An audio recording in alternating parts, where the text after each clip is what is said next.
आपण देखंतु एटा गोटे दलमत निर्विशेष रे आमे होछु समस्त भारतीय एवं ओडिया अस्मिता होछि ओडिशा प्रदेश रो परिचय एवं आमे इंडियन नेवी ऑपरेशनल डेमोन्स्ट्रेशन 2024 स्वाधीनतार परवर्ती समय for the first time Odisha प्रदेश रे होछि एवं महामहिम राष्ट्रपति ताको आज शुभ लोकार्पण कार्यक्रम मध्य अछि लोकन को उद्देश्य रे हमर जो नेवी रो जो पारदर्शिता ताकू लोके देखिबे एवं ताकू विधानसभा पूरा हाउस रो समस्ते मान्यवर मंत्री मान्यवर विधायक विधायिका विरोधी दल रो शासक दल रो समस्ते स्पीकर एवं डेप्यूटी स्पीकर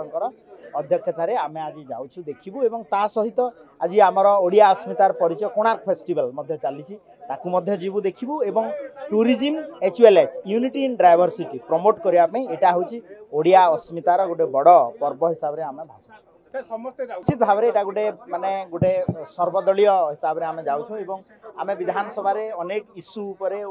ओडिशार स्वार्थ संबलित इश्यू आम करुचु किंतु आम आज गोटे निदर्शन जे समस्त ओडिया अस्मिता आमर जो डेमोन्स्ट्रेशन